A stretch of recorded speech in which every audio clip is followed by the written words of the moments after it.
Welcome back. Today we are taking a look at two teams that you could make a claim for worst National Hockey League team. I don't think of all time, but definitely in the last 30 years, certainly with the salary cap era. The 2010-11 Anaheim Ducks and the 2018-19 New Jersey Devils. So now people might be wondering, Harry, why these two teams specifically? Because they had very similar directions when they started what you could consider this rebuild. The Ducks actually started in 09-10, but it somehow got worse in 2010-11. I want to say they had 19 wins in 09-10. This year it just completely fell off the rails. So we're gonna look at the record point leader. Don't look at the actual things. Don't be rude. But we're gonna look at the record, point leaders, goal leaders, starting goaltender, their longest losing streak, biggest blowout, top prospects in next season, and then I have their following seasons that I'll read out. So for the 2010-11 Ducks, they went 17-58-7. They had 41 points. Clearly the worst team in the National Hockey League.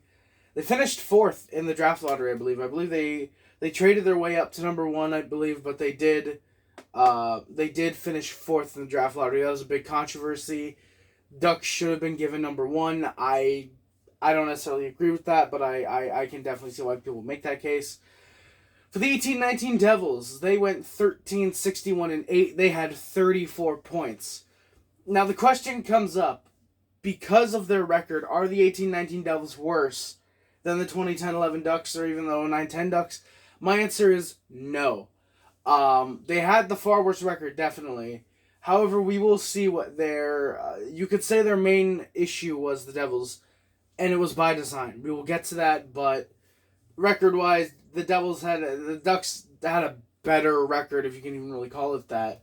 The Devils with a 60-loss season. I believe that's the first, I want to say, since the late 90s. I want to say the expansion, maybe the expansion Blue Jackets had 60 wins, I think. Actually, their first year, that would have been 2000. So, almost 25 years, first team in a long time that's had 60 losses in a season, excluding overtime and shootout losses, of course. So the point leaders, you're going to see a massive difference between these two. However, it is important to note, during the 09-10 season and the 10-11 seasons, when the Ducks were really rebuilding, they didn't have to worry about getting a lot of offense because the league was very much a goalie's playpen during those years. The leading point scorer for 09-10, I want to say, had 89 points, and 10-11, I think, had 95. The year after, I know it went up. I know that was starting to become the era of Danny Heatley. This was the era of Danny Heatley, I believe. So, yeah. Goalies were very, very happy whenever they got to play the Ducks most nights. Again, 17 wins. Not all of them were incredibly happy, usually. But Brian Fahey leads the way. That's right, a defenseman. Where have you seen that before? 15-16 Lightning, in case you didn't know. But he had 9 goals, 30 assists, 39 points. So this is a bad team. Your leading point scorer is barely below half a point per game. It's not good. Derek Yao has 15 goals, 23 assists, 38 points. I actually like Derek Yao that season. I thought he could have been a useful bottom six forward for a team at the deadline.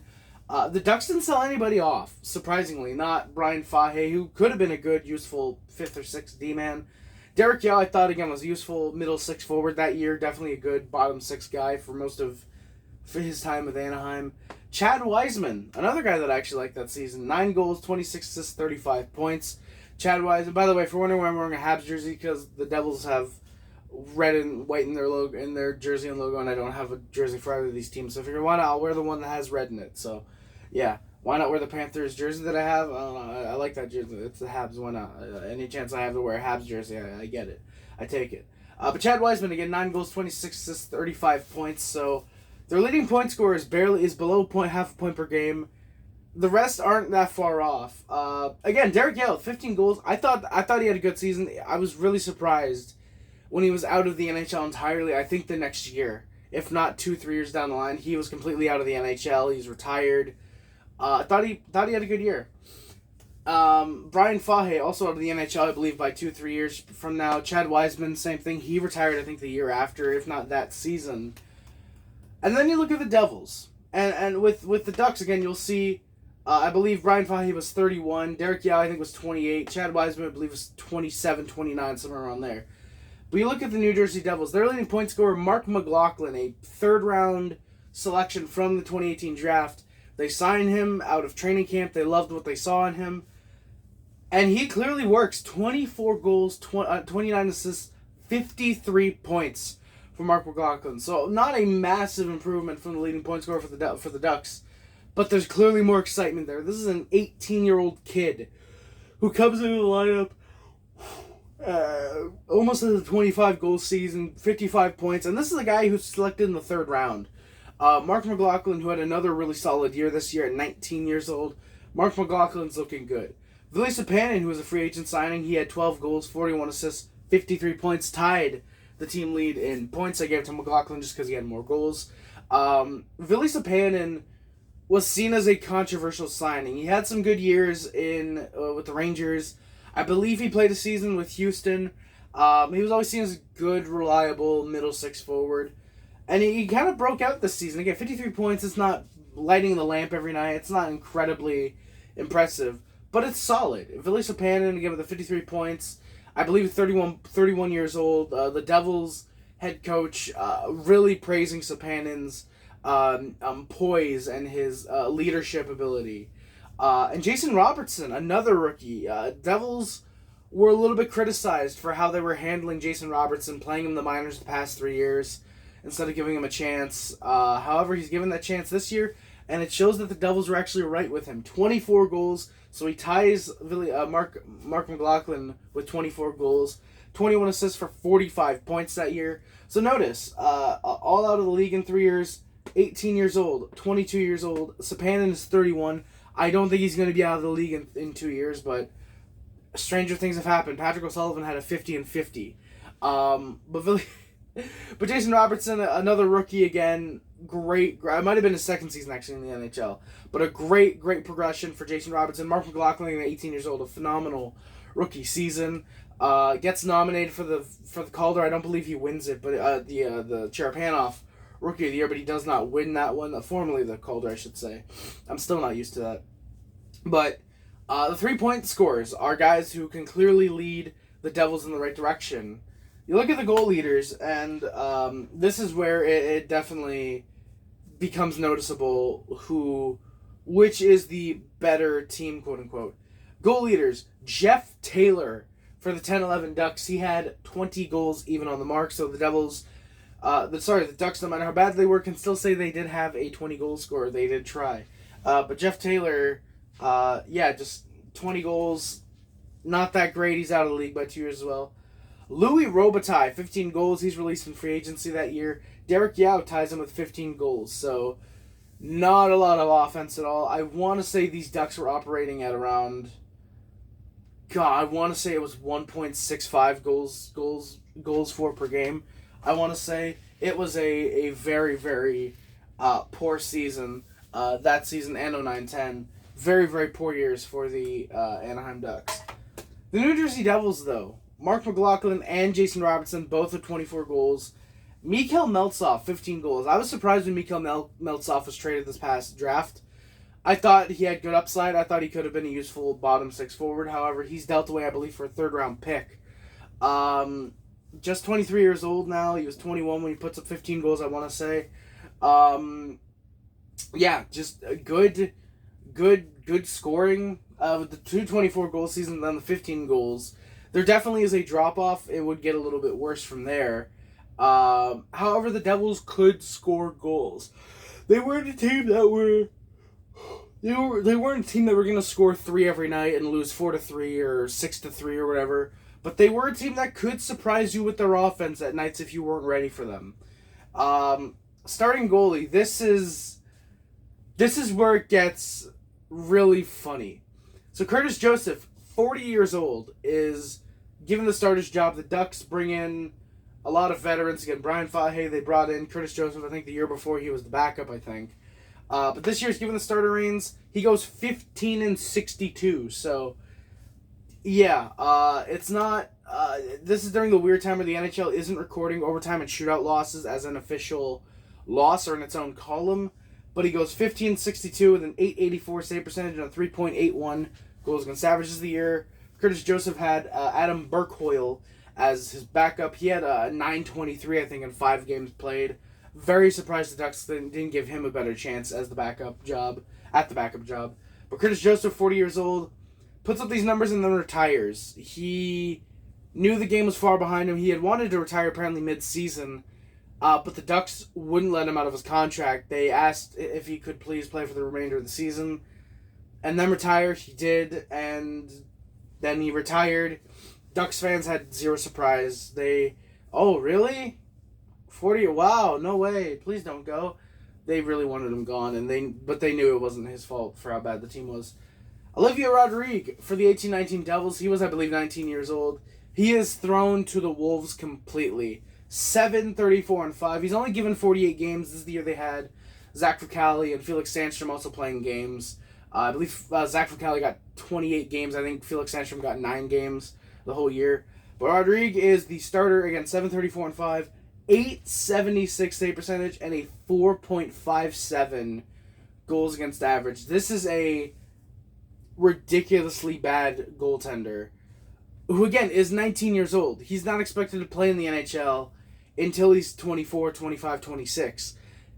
The Devils just threw him completely to the Wolves, and I think it fucked up his development. Oh, sorry. I think it messed up his development. Yeah, Olivier Rodrigue just completely thrown to the Wolves that year. Curtis Joseph at least showed that he could still have Curtis Joseph nights. By the way, in terms of shutouts, Curtis Joseph wins 1-0. He had one shutout. That was against the Edmonton Oilers. The Ducks won that game 1-0.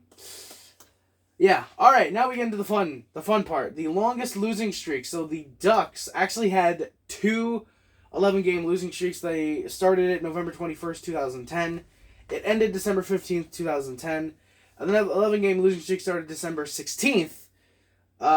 December 15th starts December 16th, 2010. Ends on January 12th, 2011. So within the span of roughly 2 months, the Devils win 1 game.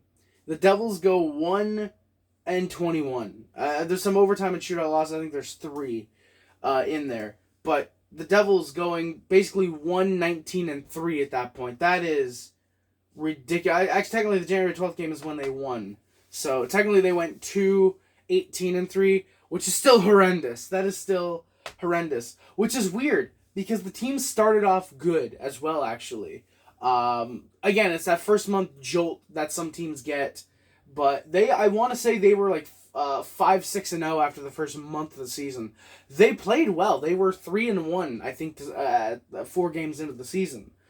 But they have these 2 ridiculous losing streaks, and that basically takes them out entirely, as if they weren't out by that point already. I think they were 6-12-0, something like that, when they went on these losing streaks. For the Devils, it's similarly horrendous. Arguable which is worse, though. The 2 11-game losing streaks right after each other, or a 12-game losing streak where they started at November 13th, 2018, and they only lose it a month later, December 9th of 2018. So, yeah, 12 straight losses. Not many blowouts during either of these losing streaks that are on the board, surprisingly. I think I counted 4 blowouts with the Ducks, and I want to say it was 2 for the Devils, I believe. So, yeah, longest losing streak. It's hard to pick who had the worst one. I would have to give it to the Devils, though. They lost 22 games in 2 months, basically, in just about 2 months. The Devils lost 12 games, and they finally won. It was a big, uproarious victory. Of course, as well, technically, I should actually mention to start the year, they did go infamously, I believe it was 0-9-1 for the first month. There was talks on if they would somehow be worse than the 71-72 Washington Capitals, who won 8 games all season. They wouldn't be as bad. Neither of these teams would be. There was talk before the season that the Ducks might be there. But yeah, so their biggest blowout now. This is interesting to note. This is actually really fun to talk about. So St. Louis in Anaheim wins 9-1 December 5th of 2010. That was during this losing streak.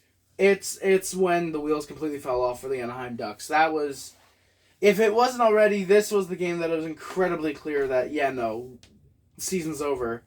And yeah, it's an awful team. They lose 9-1. For the New Jersey Devils, they have two biggest blowouts. So first of all, they lose October 20th, 2018 in Philadelphia to the Flyers 10-1. So both these teams in their biggest blowout at least got a goal. However, the more ironic one, they are in San Francisco. This January 19th, 2019.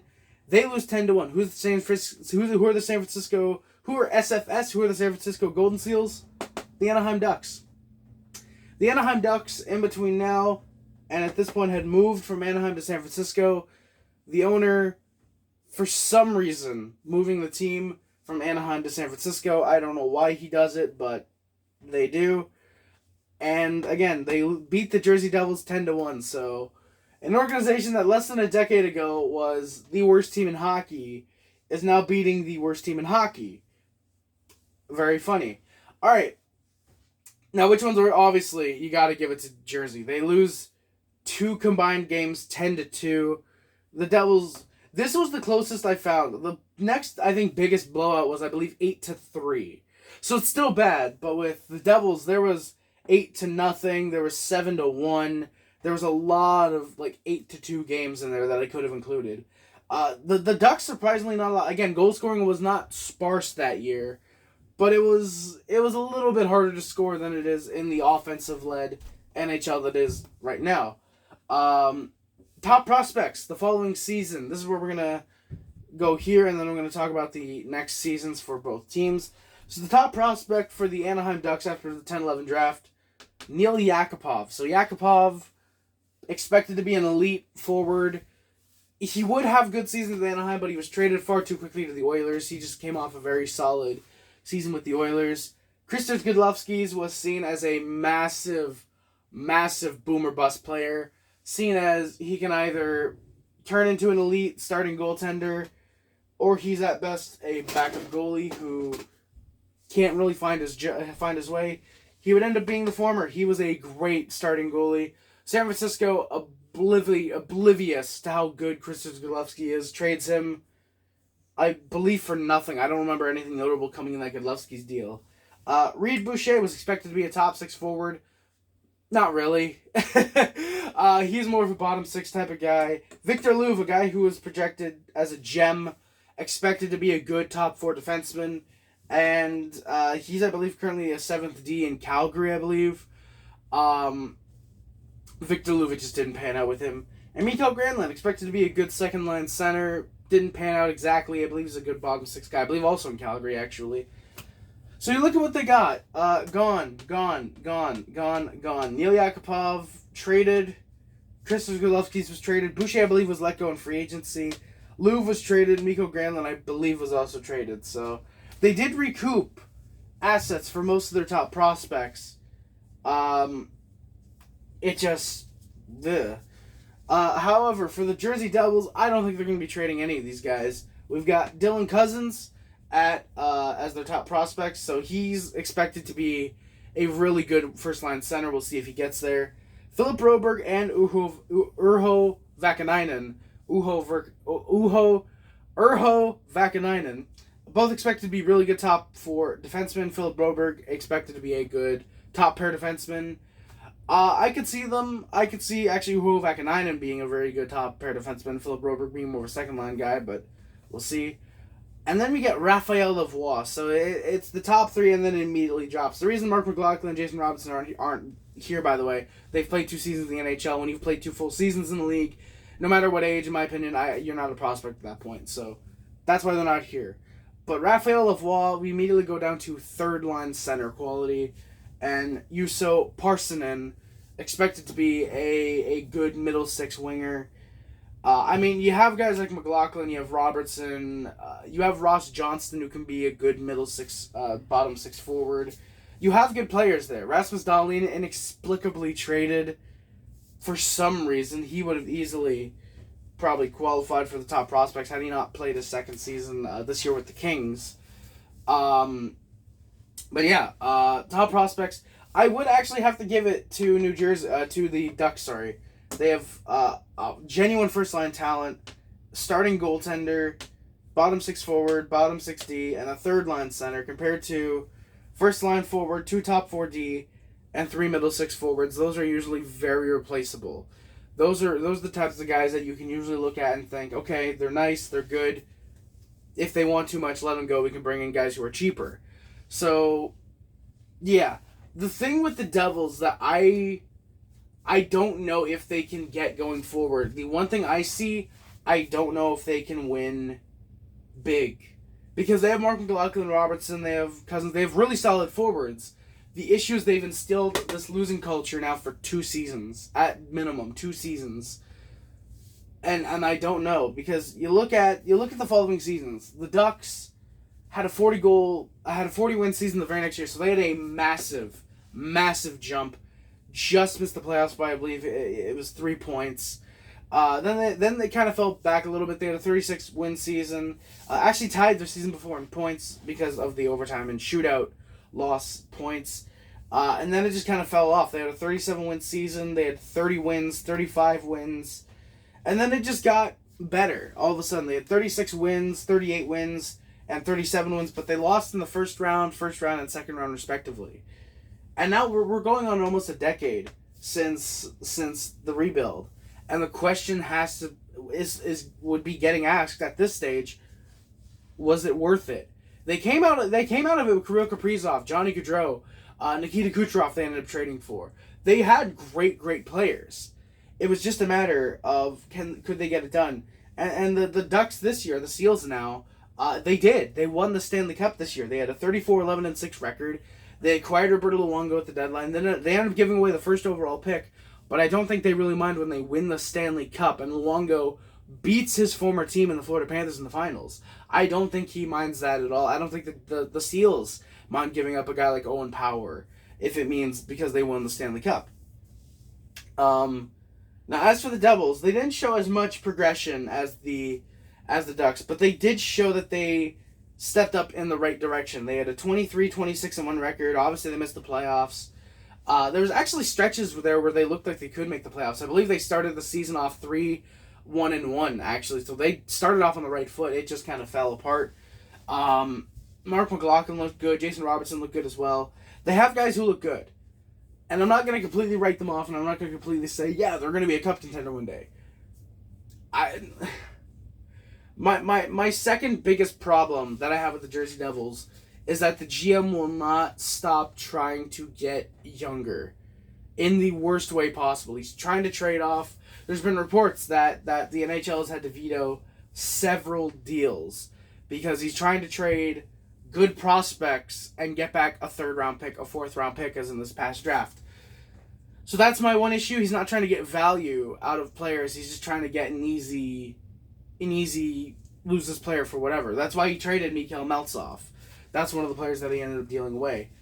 But there's definitely some parallels again with these teams. There's some opposites. They have a similar record, opposite style of their point leaders. Goal leaders are somewhat similar. Starting goalies, you could say, were similar. Losing streaks, definitely. Biggest blowouts were similar.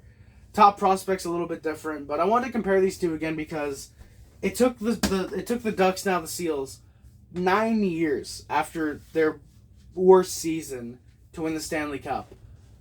The Devils could potentially get there.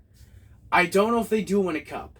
But for me, there's still question marks about the team. They need a legit starting goaltender. They traded Rasmus Dahlin for some reason and don't have anybody that is at the caliber of Rasmus Dahlin to replace him. They still need, I think, 1 or 2 more top 6 forwards for the future. And then I'll think they'll be very good for the future. But yeah, what do you think of the New Jersey Devils? Let me know. Let me know your thoughts on either of these teams. If you were around for the horrendous 10-11 Ducks seasons, or you were around for the slightly better but still horrendous 2018-19 Devils season, let me know your thoughts in the comment section below. Thank you for watching this video. If you're new, if you just stumbled your way through, be sure to hit that like and subscribe button. I'll be back with more videos in the future. Don't know when I'll get to discussing one of these teams again. I apparently have a knack for discussing bad teams. I did it with the 15-16 Lightning, how they went from bottom of the league to the playoffs in one season. Ducks and the Devils now. I don't know. Maybe I'll discuss something else now. I don't know. Maybe I'll go back to a career video. I don't know. We'll see. So yeah, that's going to do it again. Thank you all so much for watching. My name is HRHSL, and I am out. See you guys. Bye.